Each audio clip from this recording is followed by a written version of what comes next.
Assalamualaikum warahmatullahi wabarakatuh. Bismillah, alhamdulillah, Allahumma sholli ala Muhammad wa ala ali sayyidina Muhammad.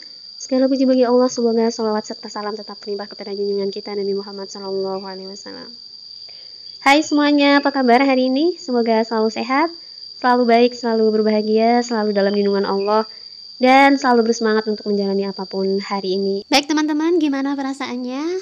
Semakin dekat dengan pengumuman ya. Hari ini tanggal 27 Oktober, itu artinya 3 hari lagi itu akan diumumkan hasil integrasi SKB dan SKD-nya teman-teman semuanya. Mudah-mudahan hasilnya sesuai dengan harapan ya. Amin ya robbal alamin.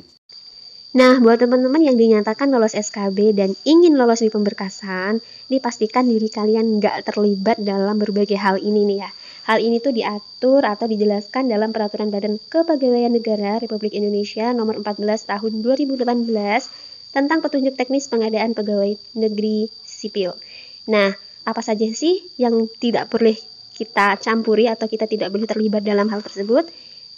Langsung aja, ini dia. Sebelumnya, terima kasih sudah klik video ini. Jangan lupa klik tombol subscribe dan loncengnya ya. Terima kasih. Yang pertama, pernah dipidana penjara 2 tahun atau lebih berdasarkan putusan pengadilan yang berkekuatan hukum tetap. Nah, jadi pastikan teman-teman semuanya nggak pernah terlibat dalam hal hukum penghukuman ini ya. Tidak pernah memasuki jeruji besi yang lama waktunya itu mencapai 2 tahun atau lebih. Kemudian yang kedua, pernah diberhentikan dengan hormat, tidak atas permintaan sendiri atau tidak dengan hormat sebagai CPNS, PNS, prajurit TNI, anggota Polri, juga pegawai swasta, termasuk pegawai BUMN. Jadi pastikan teman-teman ini tidak pernah mengalami hal ini ya, tidak pernah diberhentikan sebagai anggota PNS dan sejenisnya. Kemudian yang ketiga, berkedudukan sebagai CPNS, PNS, prajurit TNI, dan anggota Polri. Nah, teman-teman yang sudah punya jabatan ini atau posisi ini itu tidak diperkenankan untuk mendaftar lagi. Dan kalaupun mendaftar lagi itu pasti tidak lulus teman-teman ya. Kasih kesempatan buat yang lainnya. Tidak perlu mendobel-dobel dalam jabatan. Toh pada akhirnya juga tidak boleh atau akan gugur di tahap pemberkasan ini. Kemudian yang keempat, menjadi anggota atau pengurus partai politik atau terlibat dalam politik praktis.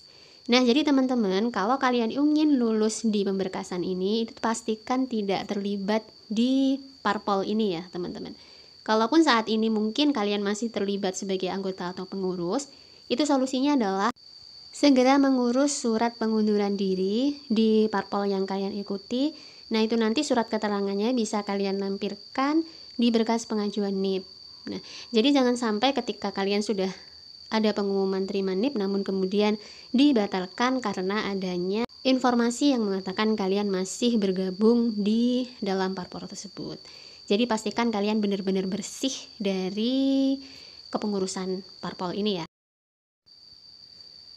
Kemudian lanjut nomor 5, tidak bersedia ditempatkan di seluruh wilayah Indonesia atau negara lain yang ditentukan. Nah, ini untuk yang di Pemkab itu mungkin sudah memilih lokasinya sendiri ya, tapi untuk kementerian misalnya itu mereka lokasinya ditentukan oleh instansi yang mereka lamar. Nah, jadi dimanapun teman-teman ditetapkan atau ditempatkan itu diterima saja, tidak perlu menolak atau tidak perlu minta pindah. Karena penolakan ini nanti justru akan memungkinkan teman-teman dibatalkan dalam penerimaan NIP ya. Jadi diterima saja dulu. Nanti insya Allah setelah menunggu beberapa tahun, kita bisa kok mutasi ke tempat yang mungkin kita lebih inginkan. Jadi sabar ya. Kemudian yang keenam, tidak berkelakuan baik. Nah, untuk membuktikan bahwa teman-teman itu berkelakuan baik, itu harus menyertakan SKCK, surat keterangan catatan kepolisian, sebagai salah satu berkas yang menjadi persyaratan pemberkasan CPNS. Nah, jadi teman-teman itu pastikan bahwa teman-teman tidak aneh-aneh, tidak neko-neko, tidak melakukan kejahatan, agar dalam mencari surat SKCK ini mudah dan tidak ada kendala. Lanjut, yang ketujuh, dalam keadaan sakit, baik dari segi jasmani ataupun rohani. Untuk membuktikan sehat jasmani dan rohani, harus menyertakan surat keterangan sehat jasmani dan rohani dari rumah sakit sebagai salah satu berkas yang menjadi persyaratan pemberkasan CPNS. Penyakit yang dimaksud di sini adalah yang dapat berdampak pada orang lain, seperti HIV/AIDS, IMS, infeksi menular seksual, atau mengidap penyakit permanen sehingga tidak dapat melakukan tugasnya sebagai CPNS.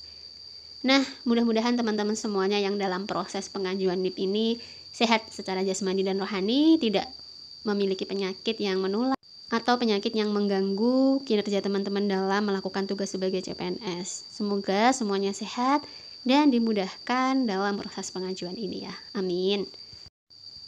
Kemudian yang terakhir, yang ke-8, mengonsumsi atau menggunakan narkotika, psikotropika, prekursor, dan zat adiktif nafsa lainnya. Untuk bukti bebas nafsa harus mengumpulkan surat keterangan bebas nafsa yang ditandatangani oleh dokter dari unit pelayanan kesehatan, pemerintah atau pejabat yang berwenang dari badan atau lembaga yang diberikan kewenangan untuk pengujian zat narkoba yang dimaksud.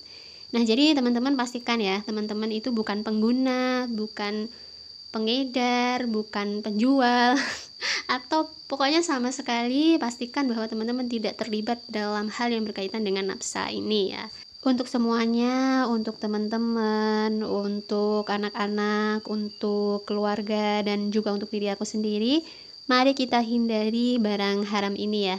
Barang yang memberikan banyak sekali mudarat di dalam kehidupan kita, selain karena haram mengkonsumsinya, juga bahayanya itu banyak di dalam tubuh kita. Mari kita hidup sehat tanpa narkoba.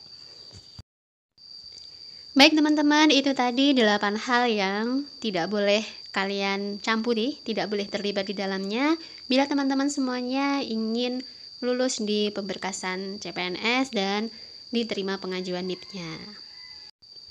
Terima kasih sudah menyimak, semoga bermanfaat. Mohon maaf bila ada informasi yang kurang tepat.